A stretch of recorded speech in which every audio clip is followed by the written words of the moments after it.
ত্রয়োদশ জাতীয় সংসদ নির্বাচন উপলক্ষে কালবেলার বিশেষ আয়োজন আসন বিশ্লেষণে আপনাদের সাথে আছি আমি মুজাহিদুল ইসলাম। আমাদের আজকের আলোচনায় আমরা জানাবো বিস্তারিত তথ্য বাংলাদেশ জাতীয় সংসদের ৪৮ নম্বর আসন, যেটি নওগাঁ ৩। নওগাঁ ৩-এর এই আসনটি নওগাঁ জেলার বদলগাছি উপজেলা এবং মহাদেবপুর উপজেলা নিয়ে গঠিত।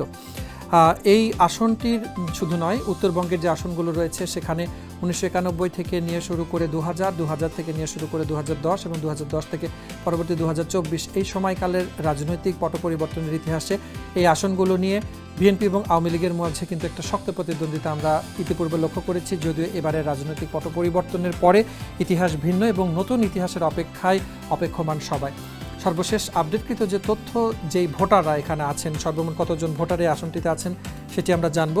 মোট ভোটার আছেন 4,40,785, পুরুষ ভোটার আছেন 2,18,988, মহিলা ভোটার আছেন 2,21,796, অন্যান্য ভোটার আছেন একজন। নওগাঁ ৩ এই আসনটিতে এবারে সর্বমোট প্রার্থী আছেন 8 জন, স্বতন্ত্র প্রার্থী হিসেবে প্রতিদ্বন্দ্বিতা করছেন 2 জন।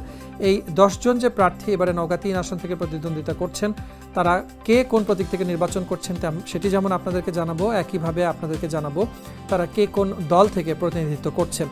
2026-এ ত্রয়োদশ জাতীয় সংসদ নির্বাচনে নওগাঁ 3 আসনে এবারে প্রতিদ্বন্দ্বী প্রার্থী আছেন বিএনপি থেকে ধানের শীষ প্রতীক নিয়ে মোহাম্মদ ফজলে হুদা, মোহাম্মদ মাহফুজুর রহমান বাংলাদেশ জামাত ইসলামের পক্ষ থেকে দাঁড়িপাল্লা প্রতীকে তিনি নির্বাচন করছেন, যেটি 11 দলীয় জোটের প্রতিনিধি হিসেবে তিনি নির্বাচন করছেন। নাসির বিন আসগর আছেন ইসলামী আন্দোলন বাংলাদেশের পক্ষ থেকে হাতপাখা প্রতীকে। কালীপদ সরকার বাংলাদেশ সমাজতান্ত্রিক দল বাসদের পক্ষ থেকে মই প্রতীক নির্বাচন করছেন।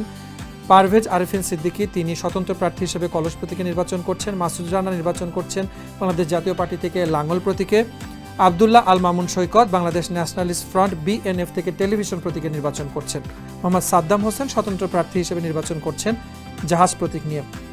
10 জন প্রার্থীর নাম, পরিচয়, তাদের দল এবং তারা কোন প্রতীকে নির্বাচন করছে সেটি আপনাদেরকে যেমনটি জানালাম, এবং একইভাবে আপনাদেরকে এখন জানাতে চাই 1991 থেকে 2024 এই সময়কালটিতে কারা এই আসনগুলোতে নির্বাচিত হয়েছিলেন, অতীতের ইতিহাস কি বলে, এবং সেই ইতিহাসের আলোকে আমাদের প্রত্যাশা থাকবে আসন্ন জাতীয় সংসদ নির্বাচনে কি ফলাফল হতে পারে।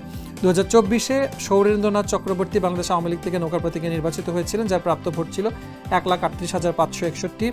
সলিমউদ্দিন তরফদার বাংলাদেশ আওয়ামী লীগ থেকে 2018 সালে নির্বাচিত হয়েছিলেন 1,90,581 ভোট পেয়ে। 2014-তে সলিমউদ্দিন তরফদার নির্বাচিত হয়েছিলেন। 2008-এ নির্বাচিত হয়েছিলেন বাংলাদেশ আওয়ামী লীগ থেকে নৌকা প্রতীকে আকরাম হোসেন চৌধুরী, তার প্রাপ্ত ভোট ছিল 1,76,562। ধানের শীষ প্রতীক থেকে আক্তার হামিদ সিদ্দিকী 2001-এ নির্বাচিত হয়েছিলেন, তার প্রাপ্ত ভোট ছিল 1,35,250। একইভাবে তিনি 1996 এবং 1991 সালেও বাংলাদেশ জাতীয়তাবাদী দল বিএনপি থেকে ধানের শীষ প্রতীকে নির্বাচিত হয়েছিলেন এবং 1991-এ তার প্রাপ্ত ভোট ছিল 85,785। রাজনৈতিক পট পরিবর্তনের পরিক্রমায় এই আসনটি অনেকভাবেই গুরুত্বপূর্ণ, এবং যেখানে দেখা যাচ্ছে যে ভিন্নধর্মী ফলাফল কিন্তু আমরা আমাদের এই পরিসংখ্যান থেকে জানলাম। এই ছিল আসন ভিত্তিক বিশ্লেষণের আজকের পর্বে। দেখা হবে নতুন আরেকটি পর্বে, থাকবে নতুন তথ্য, থাকবে নতুন আসন এবং সেই আসনের যাবতীয় বিশ্লেষণ। সে পর্যন্ত কালবেলার সাথে থাকুন।